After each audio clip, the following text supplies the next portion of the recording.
बिस्मिल्लाहिर्रहमानिर्रहीम। अस्सलाम वालेकुम नाज़रीन, आप देख रहे हैं प्रोग्राम द लास्ट स्टार। मैं हूं यासिर रशीद और स्टूडियो मेरे साथ बराजमान है सीनियर तजियाकार राना मोहम्मद अजीम साहब। नाज़रीन, जनूबी एशिया की जो बिगड़ती हुई सूरत हाल है जिसमें भारत की तरफ से जारहियत का पैगाम है, और यहाँ पर अगर देखा जाए तो खित्ते के जो दीगर ममालिक हैं या फिर दोनों अतराफ़ के अगर इत्तेहादी ममालिक या दोस्त ममालिक हैं, उन्होंने तामुल मिजाजी से काम लेने का मशवरा दिया है। बिलखुसूस भारत को भारत की तरफ से जारहियत का जो पैगाम है और भारत की तरफ से दरअंदाजी की जो कोशिशें हैं, इस ज़मन के अंदर आज जो है वो ये पैगाम दिया गया है कि भारत LOC के ऊपर किसी भी वक्त हमला कर सकता है और किसी भी गांव पे। ये जो बयान है ये वफाकी वज़ीर की तरफ से दिया गया जिनका ताल्लुक दिफा से है, यानी ख्वाजा आसिफ साहब। और इस तरह के बयानात के बाद पाकिस्तान की अगर तैयारी को देखा जाए तो जिस तरीके से अब्दाली का एक कामयाब तजर्बा किया गया और उसके बाद फ़तह सीरीज़ के अगले मिज़ाइल का कामयाब तजर्बा किया गया, वहाँ पर दिफा के उनसर को पाकिस्तान की तरफ से नुमायाँ करने की कोशिश की गई है। खित्ते के दीगर ममालिक भारत को बारहा ये पैगाम दे रहे हैं कि एस्केलेशन की तरफ ना बढ़े, डी एस्केलेशन के माहौल की तरफ रुजू करना चाहिए। लेकिन भारत के अंदरूनी मामलात जो हैं, अंदरूनी तौर पे उठने वाले जो सवालात हैं और फिर वहाँ के जनरल्स का सैक किया जाना एक बहुत बड़ा सवालिया निशान है भारत की अपनी पॉलिसी के ऊपर, उसकी फॉरेन पॉलिसी के ऊपर और उसकी जारहियत के मूड के ऊपर। इसी बारे में भी बात करेंगे और साथ ही साथ पाकिस्तान के सियासी मंजरनामे के ऊपर भी बात की जाएगी। पाकिस्तान तहरीक इंसाफ जो कल जो ब्रीफिंग थी उसके अंदर उसने शिरकत ना की। अब वफाकी वज़ीर तलात ये कहते हैं कि अगर वो ब्रीफिंग के अंदर नहीं आई तो फिर वो APC के अंदर भी नहीं आएगी। अकील मलिक कहते हैं सियासी पॉइंट स्कोरिंग के लिए कौमी सलामती को नज़रअंदाज किया गया और उधर से पैगाम ये है कि हमने ऑल पार्टीज़ कॉन्फ्रेंस की बात की थी ताकि हमारे मशवरे लिए जाएँ, ये नहीं कि हमें ब्रीफ किया जाए। वो ब्रीफिंग तो प्रेस कॉन्फ्रेंस के ज़रिए भी मंजर आम के ऊपर आ सकती है। तो इसी बारे में बात करेंगे। राना साहब की तरफ पढ़ते हैं। राना साहब, क्या समझते हैं मौजूदा मंजरनामे में दिल्ली की इस वक्त जो पोजीशन है वो किस हद तक खित्ते को मुश्किल में डाल सकती है? बिस्मिल्लाहिर्रहमानिर्रहीम। अस्सलातु वस्सलामु अलैका या सय्यदी या रसूलल्लाह, अस्सलातु वस्सलामु अलैका या सय्यदी या हबीबल्लाह। ताजदार ख़त्मे नबूवत जिंदाबाद जिंदाबाद। बात बड़ी क्लियर सी है और बड़ी साफ सी है।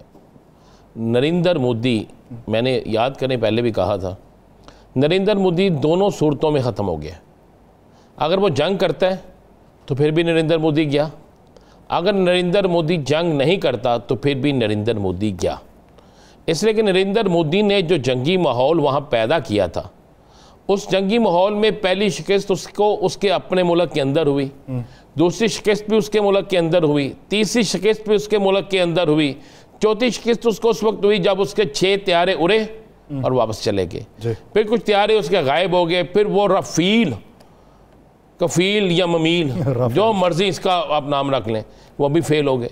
फिर नरेंद्र मोदी की जो चौकियाँ थी, इंडिया भारत की जो चेक पोस्टें थीं जहाँ से ये छुप के फायरिंगें करते थे, वहाँ पर जब वो तबाह हुई, उसके बाद बहुत से फ़ौजियों ने वहाँ से भाग गए, फ़ौजियों ने वहाँ पर काम करने से इनकार कर दिया। फिर सिख फ़ौजी जो हैं उन्होंने बिल्कुल महाजों पे आने से इनकार कर दिया। इन तमाम चीज़ों के बाद नरेंद्र मोदी का आलम ये हो चुका था कि नरेंद्र मोदी, अगर आप कहें कि जनाब वो लड़ेगा, नरेंद्र मोदी जीतेगा या नरेंद्र मोदी हारेगा या कोई भी मामला होगा, तो फिर मैं आपको यही कहता हूँ नरेंद्र मोदी हारेगा। और जो आपने कहा है कि हमारे वज़ीर साहब ने कहा है कि जी आज रात को भारत हमला कर सकता है जी, यार असी खास कोई दिन है जिस दिन असी नहीं जागते पे कि भारत हमला करे, उसका जवाब देना है ना। सब ने सफाइयाँ करके रखी हुई हैं, भारत को जवाब तो देंगे। ये चाह भी पूरा हो लेंदे उन्होंने। पाकिस्तान अल्हम्दुलिल्लाह रब्बिल आलमीन एक ताकत है और तमाम इस्लामी ममालिक जो है ना वो पाकिस्तान की तरफ देखते हैं। और यही वक्त है कि हम बता दें इन्हें, पहले भी एक शिकस्त दी थी, अगर अब नरेंद्र मोदी कोई ऐसी हरकत करेगा तो आप देखेंगे कि उसके साथ होता क्या है। ये बात आप ज़हन नशीन कर लें। भारत के अंदर तूफ़ान मचा हुआ है, भारत के बाहर तूफ़ान मचा हुआ है। क्या नरेंद्र मोदी किसी खुली जगह पे जा रहे हैं? क्या नरेंद्र मोदी किसी ऐसे इजलास में जा रहा है जहाँ पे बाकी हम चलें, यहाँ हमारे यहाँ पे तो अपोजिशन की 1 या 2 जमातें अगर नहीं आई, लेकिन आज असम्बली में तो आई ना। आज मौलाना साहब तो चले नाराज़ हो किस वजह से कहे ना कि मौलाना साहब ने ये कहा कि भाई आप पहले सारी चीज़ें आगे रखें, लेकिन मौलाना साहब का बयान भी यही था कि कौमी सालमियत में हम एक हैं। किसी शख्स ने यह बयान नहीं दिया, नहीं वो तो ठीक है। इमरान खान के ट्वीट से लेकर ट्विटर से लेकर उसके ट्वीट, उनके ट्वीट से लेकर असद कैसर की आज की गुफ्तगू तक, आप किसी को भी ले लेना, सब इस पे मुतफिक हैं कि खुदा न खास्ता पाकिस्तान पे जारियत तो हो गई है। आज जो इन्होंने हमारा पानी बंद किया है, इसके बाद तो मैं कहता हूँ कि इसके इंतज़ार हमें नहीं करना चाहिए। मैं हालांकि जंग के ख़िलाफ़ हूँ, मैं कभी भी नहीं चाहता किसी जगह भी किसी का खून भी बहे, लेकिन जब आप तंग करना शुरू कर दें, जब आप इस नहज पर पहुँच जाएँ कि आप कहें कि बस अब कुछ नहीं, अब हम ही हम हैं, तो फिर इस नरेंद्र मोदी को और उन तमाम उसकी फ़ौज को ये बता देना चाहिए ना।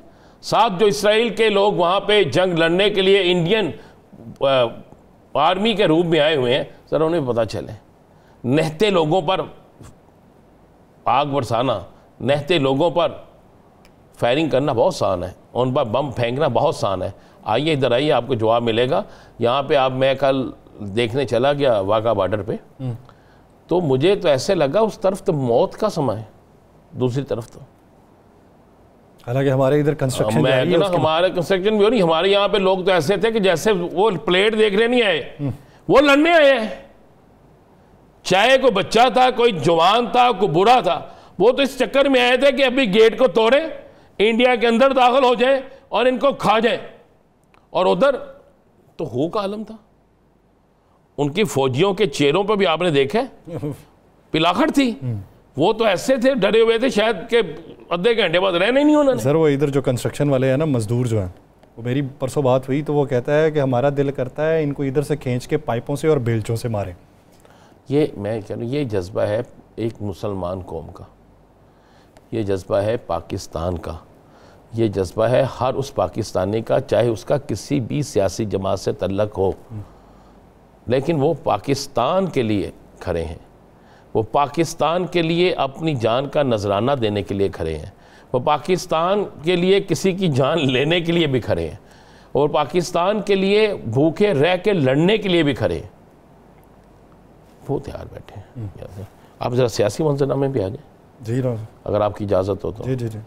अच्छा, मुझे एक बात तो बताएं, इस जंगी हालात में, लेकिन राना साहब अगर सियासी मंजरनामे से पहले वो गज़ा वाले मामले पे जो करारदाद मंजूर की है इसराइल ने गज़ा पर कब्ज़ा करने की, मुसलमानों की गैरत जो है ना, अगर जाग जाएगी, वो मुझे नहीं पता कि कब जागनी है, मैं लफ्ज़ बड़ा सख्त से इस्तेमाल करने लगा हूँ। इस करारदाद पर कोई बोला मुल्क? अभी तक किसी का बयान नहीं है। बस अल्लाह की तरफ से वहाँ पे मदद हो रही है, अल्लाह की तरफ से मदद होगी, और वो मुल्क वहाँ बोल रहे हैं, वो मुल्क वहाँ पर अपने गैरत ईमानी दिखा रहे हैं, जिनके मतलब बहुत से लोगों का ख्याल था कि ये कुछ नहीं कर सकते। तो जहन में रखिएगा, ये जो जिस्म है ना, हम तमाम उम्मत मुसलमा एक जिस्म है, और जिस्म के एक हिस्से में तकलीफ़ हो और आप उसका इलाज ना करवाएं तो ये बहुत बड़ी ज़्यादती है। जिस्म का वो एक हिस्सा ऐसा है कि जिसे मंज़र से बिल्कुल आउट करने की कोशिश की गई। इसराइल में लगने वाली आग ने ये चीज़ बता दी कि अल्लाह की ज़ात जो है वो है ना। तो इस तरह बाकी चीज़ें भी हैं। यासर घबराए ना, ये जितनी करेंगे, मेरा ईमान ये है कि बहुत जल्द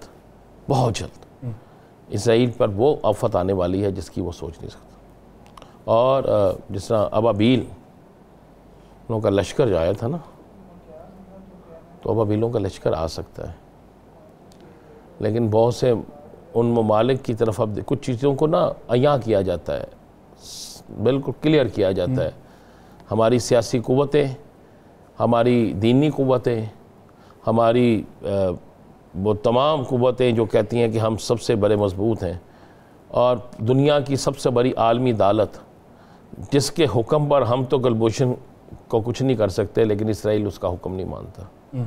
अक़वाम मुत्तहिदा का हुक्म नहीं माना जाता, यूरोपीय यूनियन का हुक्म नहीं माना जाता, किसी जगह का भी कोई हुक्म नहीं माना जाता। तो जब वो कोई किसी का नहीं मानते तो फिर एक हुक्म है, वो हुक्म इलाही है।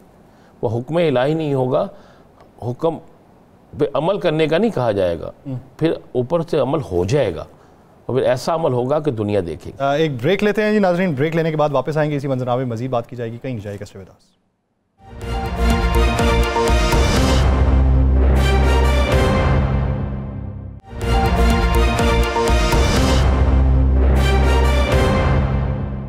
ब्रेक के बाद खुशामदीद नाज़रीन।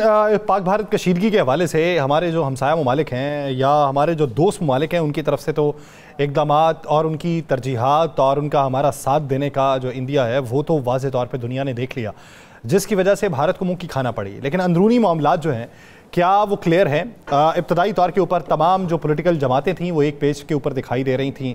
पैगाम भी वहदानियत का पाकिस्तान की तरफ से दिया गया और इस मौके के ऊपर के दुश्मन ने जहाँ पे चोट मारने की कोशिश की है उसको शायद उम्मीद नहीं थी कि इस तरीके से कैटेगोरिकली तमाम ज़बानों से एक ही किस्म का बयानिया अपनाया जाएगा और इसी की बुनियाद के ऊपर वो जो सर्जिकल स्ट्राइक करने के दावेदार थे वो बैकफुट पे होते दिखाई दिए, लेकिन साजिशें कम होती दिखाई नहीं दे रही उनकी। मुस्तकबिल करीब के अंदर पाकिस्तान के अंदर होने वाले इक़दामात जो हैं इसके हवाले से भी बात की जाएगी। पाकिस्तान तहरीक इंसाफ किन मुश्किलात का शिकार है और 25 निकाती एजेंडा उनका जो अब मंजर-ए-आम पे आया है उसके मकासद क्या हैं, मंदरजात क्या हैं, मुहर्रिकात क्या हैं और उसके ऊपर तगदो क्या होने वाली है, इसी बारे में बात करेंगे। हमें ज्वाइन किया पाकिस्तान तहरीक इंसाफ के थिंक टैंक के सरबराह रऊफ़ हसन साहब ने। रऊफ़ हसन साहब बहुत शुक्रिया आपके वक्त का। रऊफ़ हसन साहब, बानी पाकिस्तान तहरीक इंसाफ का बयान भी वाज़े था, तमाम रहनुमाओं का बयान भी वाज़े था और ये भी सवालात कि अगर हुकूमत किसी मामले पर बुलाती है तो आप लोग जाएंगे, तो जवाब हाँ में दिखाई देता था। अभी ये ब्रीफिंग के अंदर पाकिस्तान तहरीक इंसाफ का ना जाना और उस पर ये उज़र उठाना कि ऑल पार्टीज़ कॉन्फ्रेंस बुलानी चाहिए थी, इसके पीछे की मसलहत और मंतिक क्या रही सर? थैंक यू, बहुत मेहरबानी सर। देखिए, कोई मसलहत कोई मंतिक नहीं है। एक असूली बात है कि जब इतना इम्पोर्टेंट मामला है जो कि रियासत की एग्जिस्टेंशियल चैलेंज है रियासत के लिए, तो अता मिनिस्टर ऑफ इंफॉर्मेशन जैसे मिनिस्टर की सरबराही में आप एक ब्रीफिंग अरेंज कर रहे हैं। ब्रीफिंग की बात नहीं थी ये तमाम पॉलिटिकल पार्टीज को यकजा करने की बात थी ताकि उनकी इनपुट हासिल की जा सके। जहां आप उनको बताएंगे कि क्या करना है वहां आपने उनकी बात सुननी भी है और ये ब्रीफिंग में नहीं हो सकता। इसके लिए आपको पार्टीज को बुलाना पड़ेगा, एक टेबल पे बिठाना पड़ेगा, उनकी आरा लेनी पड़ेगी और उन आरा की बेसिस के ऊपर और अपनी राय की बेसिस के ऊपर आपको एक कॉम्प्रिहेंसिव प्रोग्राम जो है वो तश्कील देना पड़ेगा। तो briefing was not such an important thing because briefing तो होती रहती थी, स्टेटमेंट्स आती रहती थी, जो भी आ रही थी उससे बखूबी हम आगाह थे कि जी क्या सिचुएशन है, कहाँ जा रही है, किस तरफ जा रही है, किस तरफ नहीं जा रही। तो हमारी कंटेंशन ये थी कि जी इस वक्त एक मल्टी पार्टी कॉन्फ्रेंस जो है उसकी जरूरत है ताकि तमाम लोग जो हैं, तमाम पॉलिटिकल पार्टीज जो हैं वो अपनी अपनी आराम है वो दे सकें और वो उन आरा की बेसिस के ऊपर एक कॉम्प्रिहेंसिव जो प्लान है वो तैयार किया जा सके। अच्छा रऊफ़ साहब, एक खबर जो इतनी तेज़ से गर्दिश की, बहुत से यूट्यूबर्स ने उस पर प्रोग्राम भी किए, आपने यूट्यूब में भी कहा और ये बात की गई कि इमरान खान साहब अडयाला जेल में नहीं हैं। इस पर हमने भी आज चेक कराया, वहाँ से तो कंफर्मेशन आई कि इमरान खान साहब अडयाला जेल में ही है और आपके बहुत से लीडरों ने भी इस बात की तस्दीक की। तो इसमें हकीकत क्या है, ज़रा ये ताकि लोग जानना चाहते हैं। देखिए, हकीकत का मैं उस वक्त तक बयान नहीं कर सकूंगा जब तक कि मैं खुद उनसे ना मिलूं या फिर कोई ऐसे पार्टी के अशखास जो कि उनको मिले और वो वापस आके हमें बताएं। तो कल ट्यूसडे है, कल हमारी मीटिंग है उनके साथ वकला की और फैमिली की, तो आई एम श्योर कि कुछ ना कुछ लोग तो जाके मिलेंगे उनको। उसके बाद एक ज़्यादा डेफिनेटिव जो है इनपुट वो दी जा सकती है। लेकिन जो इस वक्त की इनिशियल जो हमारे पास जो इंफॉर्मेशन आई है इनडायरेक्ट सोर्सेज से, वो यही है कि वो अडयाला में मौजूद हैं और अल्लाह ताला की तरफ से उनकी सेहत ठीक है। ये वो इनडायरेक्ट सोर्सेज से जो हमारे पास आई है वो मैं आपके साथ शेयर करूँ। अच्छा दूसरी, अब आप इस पे ज़रा, आज आपका एक बड़ा बयानिया भी आया, बड़ी ऑल पार्टी कॉन्फ्रेंस जो थी आपकी, उसमें एक बड़ी कॉम्प्रिहेंसिव जो है वो मुतालबात की लिस्ट भी आई। आप इन मुतालबात की लिस्ट जो है इस पर आपको कोई मुस्बत जवाब नज़र आता है? क्या कोई कमेटी ऐसी तश्कील दी गई है जो किसी से राब्ते करेगी या कोई ऐसी कमेटी तश्कील दी गई है जिनसे हुकूमत राब्ता कर सके?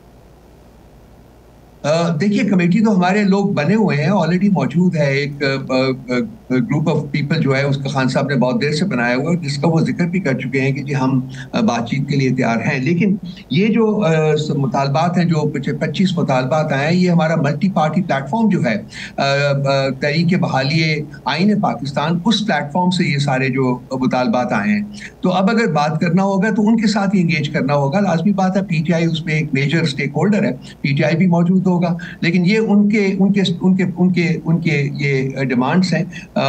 मेरा ख्याल है कि इसमें से कोई भी अनरीजनेबल डिमांड यहाँ नहीं है। अगर आपने मुल्क को एक जो साइक्लिक रोटेशन में चल रहा है पिछले 76 सालों से, एक चीज शुरू होती है, उसके बाद दूसरी शुरू होती है, फिर आप वापस आ जाते हैं टू द स्टार्टिंग पॉइंट। तो ये साइक्लिक जो मोशन है इसको खत्म करना है और आपने एक फॉरवर्ड मोमेंटम जो है वो जनरेट करना है पाकिस्तान की सियासत में। तो वो इसी सूरत में पॉसिबल होगा जबकि आप इसको आप अपने असल जो इसकी फाउंडेशनल इथॉस है उसके साथ इसको बहाल करें और इसको आगे बढ़ने दें, इसको रोके नहीं। कल मेरा आर्टिकल भी आता है सैटरडे को, उसमें भी मैंने कहा है जी कि इस वक्त पाकिस्तान की जो जरूरत है वो ज्यादा फ्रीडम है, कम नहीं, ज्यादा राइट्स हैं, कम नहीं। तो ये दो चीजें जो है ये बहुत इंपॉर्टेंट है। और जब तक एक प्रॉपर जमहूरी कल्चर जो है वो मुल्क में परवान नहीं चढ़ेगा, जब तक एक टॉलरेंस का कल्चर जो है वो म्यूचुअल टॉलरेंस का कल्चर वो परवान नहीं चढ़ेगा। राना साहब, मैं स्ट्रांगली बिलीव करता हूँ जाती तौर के ऊपर कि ये मुल्क जो है वो इसी गर्दिश में फंसा रहेगा, वो आगे नहीं बढ़ सकता। अच्छा रऊफ साहब, जब कोई एजेंडा तैयार किया जाता है तो उसके जो निकात होते हैं उनकी दर्जाबंदी में तरजीहात जो हैं वो नुमायाँ होती हैं कि ये कितने मराहल में होगा, पहले फेजेस में क्या, फिर आगे चल के क्या। यानी ये 25 निकाती एजेंडा यकमुश्त तो जो है वो पाया तकमील तक नहीं पहुंचना। तो बानी की रिहाई कितनवें निकात के ऊपर है? बानी की रिहाई जो खान साहब की रिहाई जो है वो इस वक्त 18वें पॉइंट के ऊपर दी हुई है, लेकिन इसका मतलब ये नहीं है कि वो it is any less than point number 1। वो बहुत इंपॉर्टेंट है और वो एक मेजर एक फैक्टर है। अगर आपने मुल्क को आगे बढ़ाना है तो इस मुल्क के सबसे ज्यादा पॉपुलर लीडर जो कि 2/3 मेजॉरिटी से इलेक्शन जीता हुआ है, उसको रिहा करना पड़ेगा, उसको उसका हक देना पड़ेगा, या फिर नया मैंडेट जो है उसके लिए आपको इंडिपेंडेंट एंड ट्रांसपेरेंट इलेक्शंस करवाने होंगे। अगर आप फील करते हैं कि जी एक 17 सीट्स वाली हुकूमत जो है उसके होते हुए ये मुल्क आगे बढ़ सकता है, या ये लोग जो हैं वो मुल्क को आगे बढ़ने देंगे, अपने जाती मफादात के ऊपर मुल्क को तरजीह देंगे, तो वो मेरा ख्याल है कि एक खामख्याली है। ये मुल्क आगे उस वक्त तक नहीं बढ़ सकता जब तक कि जो अवाम के मैंडेट के साथ हुकूमत जो है वो जब तक नहीं आती इस मुल्क में। और वो अवामी मैंडेट इस वक्त जो है, माने कोई या ना माने, वो खान साहब के पास है, वो इन 17 सीटों वाली हुकूमत के पास नहीं। कल एक बड़े अहम केस की समाअत शुरू हो रही है ना, महसूस नशिस्तों की, क्या हिकमत नई इस पे पीटीआई पूरी पार्टी बनकर जाएगी, बेंच पर इतराज़ करेगी या देखेगी? राना साहब, ये अल्टीमेट फैसला तो हमारी लीगल टीम के ऊपर है, लेकिन पीसी की मीटिंग हुई थी परसों, 2 डेज अगो, उसमें फैसला किया गया था कि पूरी ताकत के साथ हम केस जो है अपना रिजर्व सीट्स का उसको परसू करेंगे, हम जाएंगे। अब क्या वहाँ अप्रोच ली जाती है, ये तो इसकी लीगल कमेटी की मीटिंग्स हो रही हैं और मेरा नहीं ख्याल कि उसको हम डिस्क्लोज करने की पोजीशन में है, तो वो जाएंगे। अब ये 13 मेंबर का बेंच बन गया है, उसमें जो कॉम्पोजिशन है वो इतनी ज़्यादा इंकरेजिंग नहीं लगती एट दी आउटसाइड, लेकिन मैं ये भी बिलीव करता हूँ, स्ट्रांगली बिलीव करता हूँ कि जी हालात बदलने में वक्त भी नहीं लगता, बाज़ दफ़ा बदल जाते हैं और हालात को बदलना होगा। और बहुत वक्त ऑलरेडी गुजर गया है, बहुत वक्त ज़ाया हो चुका हुआ है और मेरा ख्याल है कि इंसाफ के तकाजे पूरे होने चाहिए, जो कि अनफॉर्चुनेटली बदकिस्मती से पिछले 3 सालों में बिल्कुल पूरे नहीं। हालात के बदलने का कोई इशारा आपको दिखाई देता है?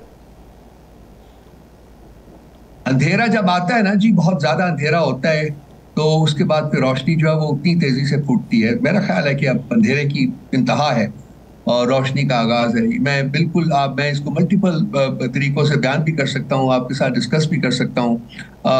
इंसाफ को पकड़ा देख लीजिए आप, उसको जब बहुत ज़्यादा आप एक एक्सट्रीम के ऊपर नाइंसाफ़ी को ले जाते हैं तो वो फिर पता है जो बाउंस बैक होती हैं, चीज़ें बाउंस बैक हो रही हैं, इस वक्त भी बाउंस बैक हो रही हैं, हमें शायद नज़र नहीं आ रही लेकिन कुछ लोगों को नज़र भी आ रही हैं। वो प्रेशर्स जो हैं वो रियासत के ऊपर बढ़ रहे हैं और ये इंडिया का जो एक एडवेंचर है उनका मिस एडवेंचर जो है, इस सूरत में मैं बड़ा खुश हूँ कि जी तमाम पॉलिटिकल पार्टीज, जैसा कि आपने भी फरमाया, एक पेज के ऊपर खड़ी हुई हैं, क्योंकि हम रियासत के साथ खड़े हैं, हम आर्म्ड फोर्सेस के साथ खड़े हैं और वो चीज़ कभी कॉम्प्रोमाइज़ नहीं की जा सकती। लेकिन जो एक यूनिटी, एक हार्मनी होती है, सोसाइटल यूनिटी एंड हार्मनी होती है, उसके तकाजे पूरे नहीं हो सकते, बिकॉज जो लीच है और जो अंडर प्रिविलेज्ड लोग हैं उनमें जो फर्क है वो बहुत बढ़ चुका हुआ है।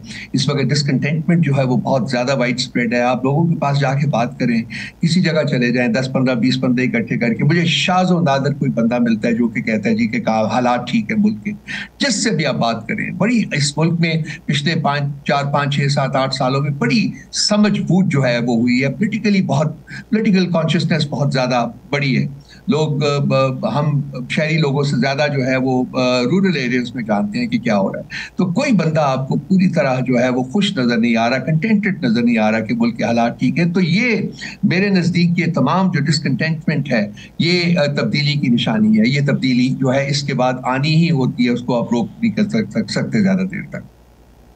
अच्छा, आप क्या देख रहे हैं इस मौजूदा सियासी सिनेरियो में? कल फैसला तो नहीं होना, अपील है, इसको काफ़ी लंबा चौड़ा चलेगा, लेकिन एक केस आज फैसला महफूज हुआ है मिलिट्री कोर्ट का। मिलिट्री कोर्ट के हवाले से फ़ैसला महफूज हुआ और कहा जा रहा है कि इसी हफ्ते इस फैसले को सुना दिया जाएगा। तो उसमें आपको क्या नज़र आ रहा है? हमारी पोजीशन जो पार्टी की है वो तो बिल्कुल क्लियर है जी। हम तो इसमें पार्टी भी हैं, हमने लड़ा भी है कि हमने अपने जो फैक्ट्स और फिगर्स हमारी जो हैं वो हमने पेश भी किए हैं। अब ये केस जितनी देर लटका रखा गया है उतनी देर लटका रहना नहीं चाहिए था, क्योंकि इस अरसे में हालांकि जो लास्ट बेंच था सुप्रीम कोर्ट का, उसने कहा था कि जो मिलिट्री कोर्ट्स हैं वो इलीगल हैं, अनकॉन्स्टिट्यूशनल हैं, लेकिन उसके बावजूद भी उनको उस डिसीजन को इन अबेयंस रखा गया हुआ है और उनको काम जारी रखने का कहा गया है। कुछ लोगों की सजाएं जो है वो भी कंप्लीट हो चुकी हैं और इसके बाद उनको रिलीज भी किया जा चुका है। बाकी इसके अलावा बाकी लोग जो है वो इस वक्त सजाएं काट रहे हैं, अप टू 10 ईयर्स की सजाएं जो है वो काट रहे हैं। तो ये मामला बहुत पहले खत्म हो जाना चाहिए था, कोई वजह नहीं कि इसको लटकाए रखते। अब ये कॉन्स्टिट्यूशनल बेंच है, 26वीं आईनी तरमीम के बाद जो आपने जजेस जो है कोर्ट स्टफिंग की है, उसके बाद ज्यादा उम्मीद तो नहीं है। I will be very honest with you, लेकिन मैं कहता हूं कि मैं उम्मीद ना होते हुए भी कभी मैं उम्मीद का दामन नहीं छोड़ता जी। इंसाफ मेरा ख्याल है कि यहाँ लोग बैठे हुए हैं, शायद उनके ज़मीर जो है वो आवाज़ दें उनको और वो इंसाफ के तकाजे जो है उनके मुताबिक फैसला करें। हमारी पोजीशन तो बड़ी क्लियर है जी, हम उसके ऊपर स्टैंड करते हैं और हम एक पार्टी के तौर के ऊपर इसमें शरीक भी होंगे। अच्छा रऊफ साहब, वफाकी वज़ीर इत्तलात कहते हैं कि PTI ब्रीफिंग में नहीं आई तो कल APC में भी नहीं आएगी। वो पार्टी फैसला करेगी जी कहाँ जाना है कहाँ नहीं जाना। अगर APC देंगे तो APC तो हमारी डिमांड है, अगर वो डिमांड पूरी करते हैं तो हम क्यों नहीं APC में जाएंगे। मुझे इसकी समझ नहीं आती है। हमने तो इन राइटिंग, आपको पता है जो हमारी स्टेटमेंट कल जारी हुई है उसमें हमने मल्टी पार्टी कॉन्फ्रेंस की बात की है और हम ये पहले दिन से कहते आ रहे हैं। आज तो आप लोगों ने गालिबन असद कैसर ने सब ने मुतफ़िका तौर पर उस करारदाद को भी मंजूर किया है जो भारत के ख़िलाफ़ है। भारत ने अभी जारहियत शुरू कर दी है। अब इस पर आपकी पार्टी का मौक़िफ़ तो आ गया, सब कुछ आ गया है, तो आप समझते हैं कि अब इसका फौरी जवाब देना चाहिए? देखिए, रियासत को अपने इंटरेस्ट को प्रिजर्व करने के लिए वो तमाम इक़दाम उठाने चाहिए जो कि वो उठा सकता है। इस वक्त जो है इनिशिएटिव जो है वो इंडिया के पास है। उन्होंने ये सारा जो है फॉल्स फ्लैग ऑपरेशन शुरू किया और उसके बाद सारा कुछ जो भी इक़दाम उन्होंने अनाउंस किए, हमने एक टिट फॉर टैट रिएक्शन में हमने भी उसी किस्म के जो इक़दाम करके उनको अनाउंस किया। लेकिन मामला ये है कि जी at the end of the day तो आपको टेबल के ऊपर बैठ के बातचीत करनी होगी ना।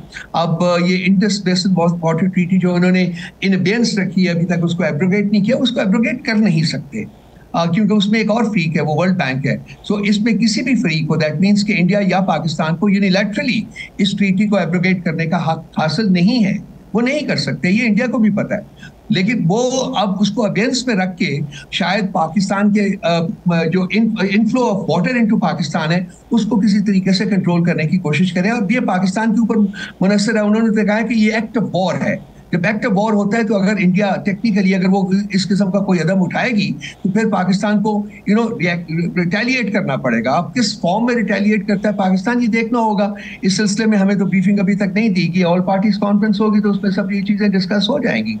लेकिन लाजमी बात है कि पाकिस्तान को अपने डिफेंस के लिए हर वो कदम उठाना होगा हर वो कदम उठाना होगा जो कि नेसेसरी है, जो कि ज़रूरी है। और मेरा ख्याल है कि जिस तरीके से इंडिया इस बात को आगे बढ़ाता जा रहा है, इन स्पाइट ऑफ के अमेरिका ने रिस्ट्रेंट की बात की है, डी एस्केलेशन की बात की है, रशिया ने डी एस्केलेशन की बात की है, Saudi Arabia and gulf countries अब बिजी के किसी तरीके से मीडिएट करके इसको डी एस्केलेट किया जाए, बाकी भी यूरोपियन यूनियन ने भी डी एस्केलेशन की बात की है। लेकिन इंडिया जो है वो एक खास मूड में है, क्योंकि जो इंडियन प्राइम मिनिस्टर को, जो मोदी साहब को जो सुक्की हुई है ना इसके ऊपर अपने ही मुल्क में, वो बहुत ज्यादा है। वो मेरा ख्याल है उसकी जिल्लत बर्दाश्त नहीं कर सके, क्योंकि देखिए जब ये इंसिडेंट रिपोर्ट हुआ तो उसके 10 मिनट के बाद पाकिस्तान उन्होंने एफआईआर भी दर्ज करवा दी थी और पाकिस्तान को मुर्द इल्जाम भी ठहरा दिया था। अब यहाँ दो पॉसिबिलिटीज हैं, ये 10 मिनट में क्या कोई इन्वेस्टिगेशन हुई, जो कि इन्वेस्टिगेशन ने विदिन 10 मिनट्स उन्होंने इनको एक रिपोर्ट पेश कर दी कि जी इस रिपोर्ट में ये शवायद हैं जिसके बेसिस के ऊपर आप पाकिस्तान के बारे में ये कह सकते हैं कि वो रिस्पॉन्सिबल है। ये 10 मिनट की बात कर हो नहीं सकता, फिजिकली पॉसिबल नहीं है। दैट मीन्स कि ये फिर उनको पहले से पता था। अच्छा चलिए, अगर पहले से पता था, इसका इल्म था, जिसका इल्जाम उन्होंने इस इंसिडेंट के विदिन 10 मिनट्स पाकिस्तान पे डाला, तो उन्होंने फिर इसको खत्म करने को, इसको अबॉर्ट करने की क्यों कोशिश नहीं की? तो इस सिलसिले में जो उनकी इंटेलिजेंस एजेंसीज और उनकी सिक्योरिटी एजेंसीज के ऊपर जो क्रिटिसिज्म आ रहा है, और उस सिलसिले में 2 बहुत सीनियर ऑफिसर्स को सैक भी किया गया है, आई एम श्योर आपको पता होगा उनका भी। तो ये एक डिविजन है जो कि उनकी अपनी एजेंसीज और सिक्योरिटी एजेंसीज के अंदर जो वो क्रिएट हो चुकी हुई है ऑलरेडी। तो अब ये जो सुक्की है, ये जो है मोदी साहब जो है वो शायद बर्दाश्त ना कर पाए। तो हो सकता है अभी तक, हालांकि मैं जाती तौर के ऊपर फील करता हूँ कि ये डी एस्केलेशन जो है ये हो जाएगी eight the end of the day. कितनी देर लगती है मैं उस सिलसिले में नहीं कोई कर सकता प्रेडिक्ट, लेकिन डी एस्केलेशन हो जाएगी। लेकिन कोई पता भी नहीं मोदी साहब का कि वो किस मूड में क्या कर गुजरे। तो पाकिस्तान को फुली तैयार रहना चाहिए, पाकिस्तान को भरपूर तरीके से अपनी तैयारी रखनी चाहिए। मोदी इस वक्त सुक्की का सामना कर रहा है और सुक्की में कोई भी अमल जो है वो उठा सकता है। बहुत शुक्रिया रऊफ हसन साहब इस हवाले देने के लिए। नाज़रीन, दीगर इश्यूज़ पे बात करेंगे एक शॉर्ट ब्रेक के बाद, कहीं नहीं जाएगा। Stay with us.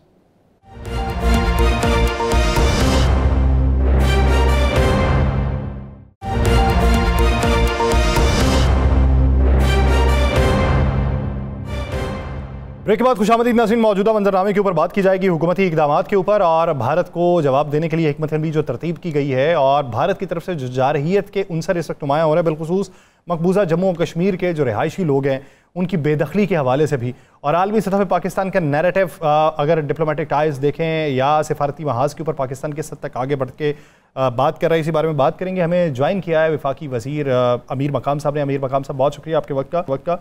अमीर मकाम साहब, सबसे पहला मेरा सवाल ये है कि मकबूजा जम्मू कश्मीर जो है वहाँ से इत्तलात ये हैं कि बेशुमार लोग जो हैं वो बेदखल किए जा रहे हैं। एक खातून जो 45 साल से शादी के बाद वहाँ पे रिहाइश पजीर हैं, उनकी बेदखली की इत्तलात मंजर आम पे हैं। तो इन इक़दामात को पाकिस्तानी अवाम या पाकिस्तानी हुकूमत जो है वो किस नज़र से देख रही? जो आपने बात की, ये जो पाकिस्तान पर इल्ज़ाम लगाए गए, तो उसके पीछे भी ये 2 अवामिल हैं। और इस तरह इल्ज़ाम लगाना कि आज वाक़या हुआ है और बगैर तहक़ीक़ की और तफ्तीश की और इस तरह FIR काटा किया और फिर जिस तरह इल्ज़ामात लगाए गए और जिस तरह पाबंदी और वही अनाउंसमेंट किए गए, वो तो हर एक बंदा जो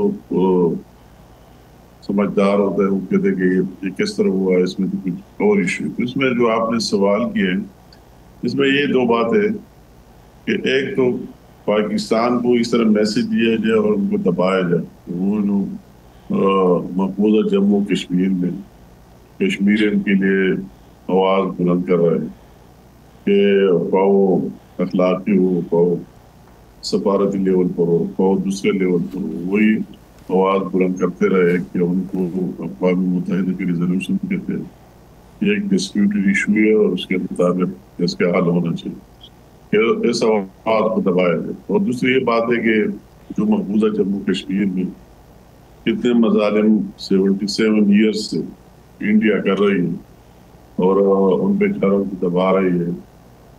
1 लाख लोगों को शहीद कर दिया गया और इसमें 7000 लोग जेलों के अंदर उनकी शहादत हुई।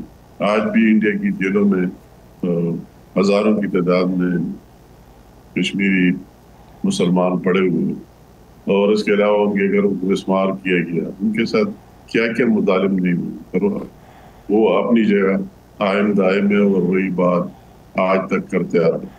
उनका ये ख्याल है कि उनको मजीद, जो आपने बात की, में कोई शक नहीं कि हम ये बहाना बनाए, ये चूंकि वही इसमें पाकिस्तान भी मुलविस है और इंडिया में जो मुसलमान रह रहे उधर जम्मू कश्मीर में उनकी भी इन्वॉल्वमेंट है, वो वाक़या किस तरह हुआ है और किसने किया है, उन्होंने खुद किया होगा, और इसके ज़रिए उनको और टार्चर किया जाए, तो इसके ज़रिए हम वही मकासद हासिल कर पाएंगे। तो ये दोनों मकासद में वो नाकाम होंगे। पाकिस्तान उनकी वही हिमायत आखिरी दम तक जारी रखेगी, और जब तक एक पाकिस्तानी और एक कश्मीरी जिंदा हो तो वो ये बात बुलंद करते रहेंगे। ये उनके खाम ख्याली। दूसरी उनकी खाम ख्याली ये रही कि कश्मीर में तो अफवाज पाकिस्तान और पाकिस्तान के साथ कोई है नहीं, वो सारे लोग तो चाहते हैं कि हम यहाँ से आज़ाद हो जाए, और इस तरह पाकिस्तान की भी बात की उनके अपने मीडिया में हर जगह बोलते हुए, मगर ये बात उनको भी साबित हो गई, वो दावे उनके गलत साबित हो गए। ये कश्मीरी जिस तरह पाकिस्तान के साथ और अफवाज पाकिस्तान के साथ खड़े हैं, जो मैंने 3-4 दिन वही लूसी मुख्तलिफ जगहों में रहा, जेलम वैली में, नेलम वैली में, और कई बॉर्डर पर गया आमने सामने इंडिया और पाकिस्तान, और मैंने वही आज़ाद जम्मू कश्मीर के उन मुसलमानों का जो जज्बा देखा, जो वलवला देखा, जो हर एक बंदा फौजी भी है और हर एक बंदा पाकिस्तानी भी, और उनकी ये ख्वाहिश और जोश मैंने देखा कि हमारी ये ख्वाहिश है कि हम किसी काम आ जाए और पाकिस्तान के लिए लड़े और अपने उन मजलूमों के लिए लड़े। तो उनकी वही जो सोच फिक्र था वो भी गलत साबित हुई। मीर मुकाम साहब, कहा आज आपके ख्वाजा आसिफ साहब की तरफ से ये कहा जा रहा है कि आज रात किसी भी कंट्रोल लाइन के गाँव पर ये भारत हमला कर सकता है। क्या इसमें कोई आपको नज़र आ रहा है, कोई इन्फॉर्मेशन है? और अगर खुदा न खास्ता ऐसा हुआ तो फिर जवाब तो इंशाल्लाह भरपूर जाएगा पाकिस्तान की तरफ से। आप इस पे क्या कहेंगे? क्या कोई इन्फॉर्मेशन ऐसी मिली है? मैं इस पर ये बात करूँगा, जैसे मेरे साथ भी इंफॉर्मेशन और ये इतला नहीं है, कोई तो एक सिस्टम निज़ाम में, और कई जो हमारे रिलेटेड इंटेलिजेंस के लोग उनके पास होंगी माशाल्लाह पाकिस्तान के मजबूत सिस्टम निज़ाम है, उन्हें साबित भी कर दिया। मगर मैं वैसे एक अपने एक्सपीरियंस से कि जो कुछ मोदी ने कर दिया और जो इल्ज़ामात लगाए इतने एक्सट्रीम तक गए, और अभी उनको अपने मीडिया को भी फेस करना है और अपने आवाम को, और वही एक्टिविस्ट जो है उनके, उनको भी फेस करना, उन पर बहुत बड़ा दबाव है। तो एक तरफ उन पर वही दबाव भी है कि आपने जो इतने दावे किए और इतने बड़े बड़े बातें की है, तो आपने उसके रिएक्शन में क्या किया, और दूसरी तरफ वो यही भी उनको अभी बखूबी पता है और अभी ज्यादा लग गया कि अगर हम इस तरह कोई एक्शन करते हैं तो इसके जवाब किस तरह मिले, जिस तरह माजी में मिले, तो वो यही भी देख रहे हैं कि इससे ज्यादा जोरदार जवाब मिल सकता है और हमें भी ज्यादा नुकसान हो सकता है। तो दोनों में कंफ्यूज है, तो अपने फेस सेविंग के लिए कुछ ना कुछ करेगा जरूर। तो मेरा जैसे अपना सोच ख्याल है, इसमें कोई दूसरी बात नहीं, कुछ ना कुछ करेगा जिन पर दबाव है, प्रेशर है कि किसी ने किसी जगह कोई वाक़या हो जाए। मगर मैं ये बात करता हूँ, अगर वो इस तरह कोशिश करे, क्योंकि हमने तो वो वाक़े किए नहीं, पाकिस्तान तो उसमें मुलविस ही नहीं, वो अगर इस तरह हेट करे तो उसका भरपूर इंशाअल्लाह ताला जवाब दिया जाएगा। हमारी अफवाज और हमारी पूरी कौम इस जवाब के लिए पहले भी तैयार था और आज भी तैयार। अच्छा अमीर मकाम साहब, आज मौलाना फजलुर रहमान साहब का वॉकआउट कर जाना और ये कहना कि हुकूमत की तरफ से संजीदगी दिखाई नहीं दे रही, हुकूमती बेंचेस के ऊपर लोग ही बहुत कम तादाद में मौजूद हैं, तो इसका जवाब क्या देंगे? मौलाना साहब की अपनी एक सोच और फिक्र, सच इस तरह कोई बात नहीं कि कोई नॉन सीरियसनेस है, और हुकूमत की कोशिश की वजह से ये मुमकिन हो गया कि आज उस दिन सेनेट में मुतफ़िक़ा करारदाद भी पास हुई और आज कौमी असम्बली में भी पास हुई इस वाक़या पर। तो ऐसा जिस तरह बात नहीं कि भी तादाद कम होता है ज़्यादा होता है। आज कश्मीर पर डिबेट करना था, जो लोग डिबेट में हिस्सा ले रहे थे वही मौजूद थे, इस तरह की बात नहीं। तो ये तादाद कम होना ज़्यादा होना ये नहीं है कि हुकूमत की सीरियस है, वो तो सीरियस हुकूमत की हर जगह आप देख रहे कि वो है, मौजूद है। और मौलाना साहब हमारे काबिल एहतराम बुजुर्ग सियासतदान हैं, हर चीज़ समझते हैं, उसका अपना एक पॉइंट ऑफ व्यू और जिस एंगल से उसने बात की है उसी से की। अच्छा, आज मुतफ़िक़ा तौर पर दोनों ईवानों से करारदाद पास हो गई। अब अगर कोई ऐसी कॉन्फ्रेंस बुलाई जाती है जिसमें कहा जाता है कि अडयाला के कैदी को भी बुलाया जाए, तो क्या हुकूमत इसमें लचक दिखाएगी? ये मतलब है कि ये तो हम भी कहते हैं कि हाल पार्टी कॉन्फ्रेंस होनी चाहिए, और इसमें अडयाला की कैदी जरूरी नहीं है उसकी पार्टी की नुमाइंदगी होनी चाहिए। उसकी अपनी पार्टी है और उसके काफी लोग हैं पार्लियामेंट में भी, से बाहर भी, जिसके साथ हम देखेंगे कि उनकी पार्टी की नुमाइंदगी जरूर होनी चाहिए। जितना कि अडयाला की जेल के ताल्लुक है वो तो अदालत और कोर्ट्स और उनका काम है, वही उनका मुकदमात है और वही उसके नहीं, पेरोल पे रहाई तो गवर्नमेंट का होता है ना। ये वक्त की बात है और टाइम की बात है। फिलहाल मेरे इल्म में इस तरह बात नहीं। अच्छा अमीर मकाम साहब, क्या मुस्तकबिल करीब में कोई 2-4 दिनों के अंदर APC बुलाने का प्लान है? मतलब है कि होनी चाहिए, जरूर APC कॉल कर लेनी चाहिए। लेकिन क्या हुकूमती बेंचेस में इस तरह की कोई मुशावरत है, कोई ऑप्शन है, या अभी अक्सर इस पे कोई गुफ्तगू ही नहीं? मतलब अक्सर लोगों की जो हम आपस में बात कर रहे हैं तो अक्सरियत की ये राय है कि APC बुलानी चाहिए, क्योंकि कई पार्टी इस तरह है कि उसके पार्लियामेंट में मौजूद भी नहीं और पाकिस्तान में मौजूद है और पाकिस्तानी सियासत में उसका एक रोल है। हमारे जमात इस्लामी हुए और दूसरे पार्टियाँ हुए, तो अगर APC बुलाई जाए तो इसमें हर एक पार्टी की नुमाइंदगी भी हो जाएगी और वो अपने मशवरे और बात भी करेगी। मियां नवाज शरीफ साहब, मियां शहबाज शरीफ साहब, बिलावल भुट्टो जरदारी साहब, इमरान खान साहब, मौलाना फजलुर रहमान साहब, MKM पाकिस्तान, ये कुछ जो सियासी जमातों के बड़े लीडर हैं। APC होगी, उनके नुमाइंदे आए या वो आए, उसमें तो होगी। लेकिन अगर उससे पहले खुदा ना खास्ता जो आज बात की जा रही है ये बात शुरू हो जाती है, तो फिर फौरी तौर पर एक दिन के पीरियड पे ही इसे बुलाया जाएगा या फिर पहले निपटा जाएगा और उसके बाद कुछ किया जाएगा? मतलब ये तो एक प्रोसेस है, ये मतलब ये तो एक दिन की बात नहीं है, ये तो एक दिन की बात नहीं है और हम ज़हनी तौर पर तैयार है कि ये तो एक दिन की बात नहीं है, ये तो एक लंबी बात है। और उसके साथ साथ हमें वही अपने पार्टनरों पर तहफ़्फ़ुज़ भी कर लेना चाहिए, दुश्मन को जवाब भी देना चाहिए और साथ साथ अपने या पाकिस्तान के अंदर एक्टिविटीज़ भी कर लेनी चाहिए। और इस तरह APC हो गए, दूसरे हो गए, पार्लियामेंट का इनपुट हो गया, वो चीज़ें भी मामूलाती ज़िंदगी का हिस्सा है, उसको भी रन कर लेना चाहिए साइड बाय साइड, वही चीज़ अपनी जगह और एक्टिविटीज़ है वो अपनी जगह। हमें पाकिस्तान के मामलात के ऊपर भी तवज्जो देनी चाहिए और उसके साथ साथ बैरूनी महाज के ऊपर भी अपनी तगदो को जारी रखना चाहिए। बहुत शुक्रिया अमीर मकाम साहब इस सवाल देने के लिए। नाज़रीन, दीगर इश्यूज़ पे बात करेंगे, एक शॉर्ट ब्रेक के बाद, कहीं नहीं जाएगा, स्टे विद अस।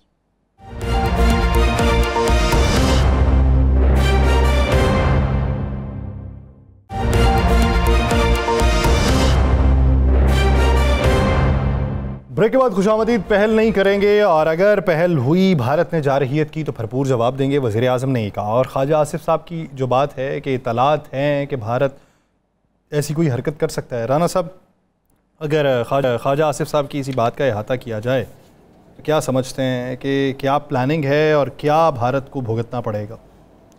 देखिए यासर, भारत को तो बेचारा रोज़ाना भुगत रहा है। मैं बेचारा इसलिए कह रहा हूँ कि वो एक पागल हो गए हुए हैं। आपने उनका मीडिया देखा है? आज गलती से उन्होंने मुझे ले लिया था अब एक प्रोग्राम में। बड़ी बात है सर, वो अच्छा गलती से जो है उसने तो पाबंदी लगाई हुई है ना, गलती से ले लिया। और उनका जो जिसे बिठाया हुआ था, मैंने उससे 4 सवाल किए तो उसने आगे से मुझे कहा कि आप ये मुझसे ज्यादती कर रहे हैं। मैंने कहा मैं ज्यादती क्या कह रहा हूँ? मैं तो बड़े अदब से, मैं कि आपके लोग तो चीखते हैं, चिल्लाते हैं, मैं तो अदब से आपसे सवाल ये 4 करो, मुझे इसके जवाब दे दें। आपने अपने जर्नैलों का क्यों कोर्ट मार्शल किया? आपने 3 और जर्नैलों को क्यों उन पर इन्वेस्टिगेशन शुरू की है? सिख फौजियों पे आपको यकीन क्यों नहीं है? आपने वहाँ पर मुसलमान फौजी जो हैं उनसे हथियार क्यों वापस ले लिए? आपकी सिक्योरिटी जो वहाँ पर कागज़ों में मौजूद थी जहाँ पे वाक़या हुआ है, वो सिक्योरिटी कहाँ थी? और ये में कहाँ थी? उस वक्त में कहाँ थी? और आपकी जो वहाँ पे इतनी फ़ौज तैनात है वो कहाँ थी? और तीसरा सवाल, मैंने कुछ लोगों के नाम पूछे कि वो लोग भी वहाँ पे मौजूद थे, उनके नाम कहाँ हैं? क्या वो लोग अपनी जॉब्स पे वापस चले गए हैं? तो मुझे बता दें। नहीं गए तो ये भी बता दें। और फिर ये भी बता दें कि ये डॉक्यूमेंट्स जो लीक हो रहे हैं, जिसकी बुनियाद पर ही आप अपने लोगों के खिलाफ एक्शन कर रहे हैं, अब ये भी नहीं कह सकते कि ये जाली हैं। और एक सवाल मैंने इमरान खान साहब के हवाले से किया कि आपने इतना प्रोपेगेंडा किया है, और उसका जवाब मुझे आप देना पसंद फरमाएंगे। आप पे, आपके 5 टीवी चैनल्स पे तो किसी मुल्क में केस होने लगा है, तो उस पर उसने बस एक ही बात की कि आप भाई से फलां करके मेरा राब्ता काट गया। अच्छा, अब इंडिया का जो मीडिया है ना, उसको इंडियन मीडिया, पाकिस्तान, हम जो कहते थे ना आज़ाद सहाफ़त, 3 मई का दिन भी गुजर गया। आज़ाद सहाफ़त इंडिया के अंदर है मोदी सहाफ़त, और वो सहाफ़त है जो चाहती है कि आग लगे। मुझे नहीं पता उनको आग लगने पे इश्तिहार मिलने हैं या उनको इश्तिहार आग लगाने के लिए मिले हैं, ये उनका आलम है। आग लगाने के लिए मिले। अब इंडिया अगर जुर्रत करता है तो आपको एक खबर दूं मैं, जिस टाइम इंडिया ने ये जुर्रत की, उसका जवाब तो पाक फौज उसे देगी सो देगी, और ऐसा जवाब देगी कि वो याद रखेगा। लेकिन उसी दिन तमाम सियासी जमातों की इकट्ठी प्रेस कॉन्फ्रेंस होगी। ये फैसला मैं आपको बता रहा हूं, ये नोट कर लीजिएगा, जिसमें तमाम सियासी जमातें, मैं कह रहा हूं, इकट्ठी प्रेस कॉन्फ्रेंस होगी और इकट्ठा जवाब जाएगा, और ऐसा जवाब जाएगा कि आप सोच नहीं सकते। ये जो कह रहे हैं ना कि फलां जगह से लोग नहीं निकलेंगे, फिर इनको नज़र आएगा कि लोग कहाँ कहाँ से निकलते हैं। ये ओ यार, पाकिस्तानियों ने तो जंग के लिए कपड़े सिला लिए यार। हमें तो जंग का इतना जुनून है, हमने तो नए नए सूट सिला रहे। पहले दिन का सूट है, दूसरे दिन है, तीसरे दिन है, चौथे दिन जो इंडिया जाना हो तो सूट है। भाई पाकिस्तानियों ने कपड़े सिलवा लिए। ये भारत की ऐसी की तैसी शुरू करे ना जंग। बाकी जहां तक पाकिस्तान की सियासत की बात रही, एक चीज का बस दुख है, वो अगर आपको बुरा ना लगे तो मैं इजाजत दें तो मैं कहता हूं, ये जो तन्हाई बढ़ाने का बिल पे साइन थे, ये कुछ दिन बाद नहीं सन हो सकते। छुट्टी वाले दिन ही साइन होना जरूरी थे। बताए ना मुझे। जंग लगे। हम तो कहने लगे हैं यार हमारी सारा कुछ ले लें, इंडिया से हमने जीतना है, भारत से हमने जीतना है, रूखी सूखी खा लेंगे, भूखे रह लेंगे, टैंकों के आगे लेट जाएंगे। उधर टक टक साइन हो रहे हैं जी गरीब उजरा के लिए। यार अफरीन है यार यासर साहब, आप बिल्कुल ही हम जो है इस चीज़ को भूल जाते हैं कि ये क्या करने जा रहे हैं। ऐसा नहीं होना चाहिए। लेकिन जंग जब होगी ना तो हम उनको भी भूल जाएंगे जिन्होंने हमारा खून भी चूसा है। हम उनको भी भूल जाएंगे जो हमारा सब कुछ खा गए हैं। हमारा एक ही मिशन होगा। पहला मिशन है कि जंग ना हो, अमन रहे, अमन रहे, अमन रहे। और अगर अब जंग होगी तो फिर पाकिस्तान रहेगा, इंडिया नहीं रहेगा। ये मैं शर्तिया कहता हूं, इंडिया के अंदर इसराइल मौजूद है। फिर यह जंग पाकिस्तान इंडिया की शुरू होगी और इंशाअल्लाह इसराइल के खात्मे पे ख़त्म होगी। आप देखिएगा, जो तो दौड़ शुरू हो जाती है ना, और दौड़न वाले जो जोश आ जाता है तो फिर भावें मंजिल भी आई है ना, कहते हैं अगले भी कर लीए, हूँ अगले भी कर लीए, 12 चक्कर नहीं करने, हूँ 24 कर लीए, निकले तो पूरे करके जाइए। तो फिर ये आलम हो ना, ये ज़हन में रखिएगा। और नरेंद्र मोदी का पागलपन का इलाज जो है ना, वो इंजेक्शन है हमारे पास, हम इंजेक्शन को लगाते हैं। आप एक स्टोरी पे बात कर लें अगर आप इजाज़त दें। जी। हमने कोशिश तो बड़ी की कि हमारे साथ पाकिस्तानी कौंसल के या पाकिस्तानी सफारतखाने का कोई शख्स जो है वो आ जाए, और आज भी हम कहेंगे इस स्टोरी के बाद कि अगर उनका कोई मौक़िफ़ आए तो हम हाज़िर हैं, क्योंकि हम हमेशा मौक़िफ़ चलाते हैं उनका जो भी मौक़िफ़। या सर एक बड़ा मज़ेल चीज़ है कि आपको पता है जद्दा बड़ा खूबसूरत बन रहा है, और जनाब मोहम्मद बिन सुलेमान साहब ने वहाँ पे एक आउट क्लास से बना रहे हैं, तो उन्होंने पाकिस्तानी कौंसलेट को कहा कि आप भी ये जगह खाली करें, अच्छा, और शिफ्ट हो जाएं, क्योंकि सारी इर्द गिर्द की इमारतें गिरा दी गई। अच्छा, आपको पता है जब पाकिस्तान ने यहाँ पे सऊदी एम्बेसी को जगह दी तो सऊदी एम्बेसी ने पाकिस्तान को मुतबादल वहाँ जगह दी। जो वहाँ पे जगह मुतबादल दी गई थी वो जगह इतनी कीमती है कि वो पाकिस्तान का असासा है।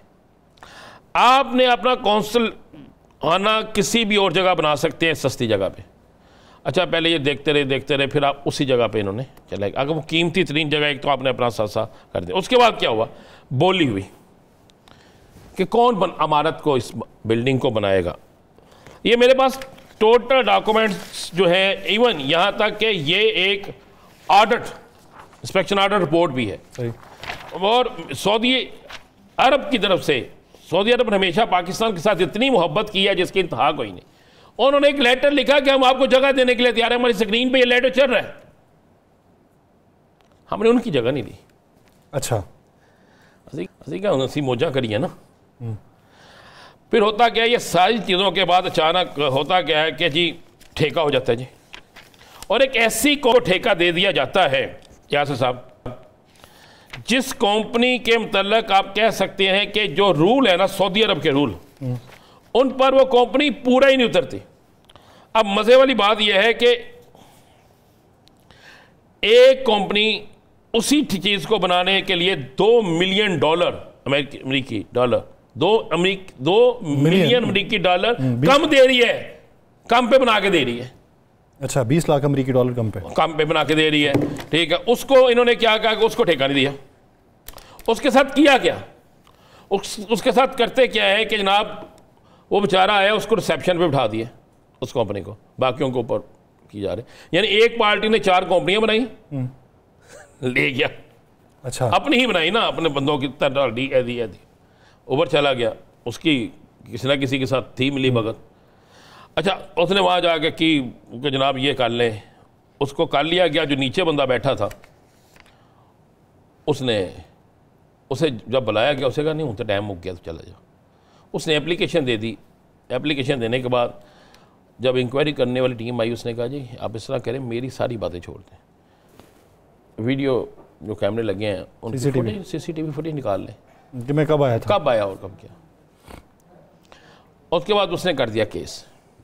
अच्छा, पाकिस्तान में भी कर दिए, जिस पे इस्लामाबाद हाई कोर्ट ने कहा कि फौरी तौर पे आप वो करें।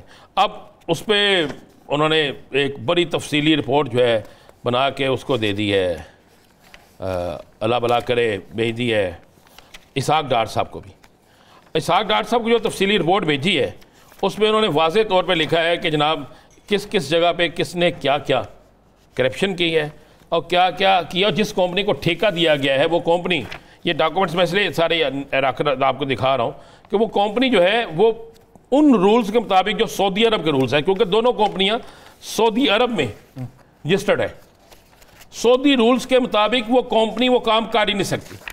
अगर उस कंपनी पे सऊदी रूल्स के मुताबिक उस कंपनी में जो एलिगेशंस लगी हैं ना, जो एक ऑडिट रिपोर्ट है उसके मुताबिक जो उस कंपनी में लगी है एलिगेशंस, अगर वो एलिगेशन देखें तो आप हैरान रह जाएंगे कि उस एलिगेशन के मुताबिक तो 1% भी वो काम नहीं कर सकती।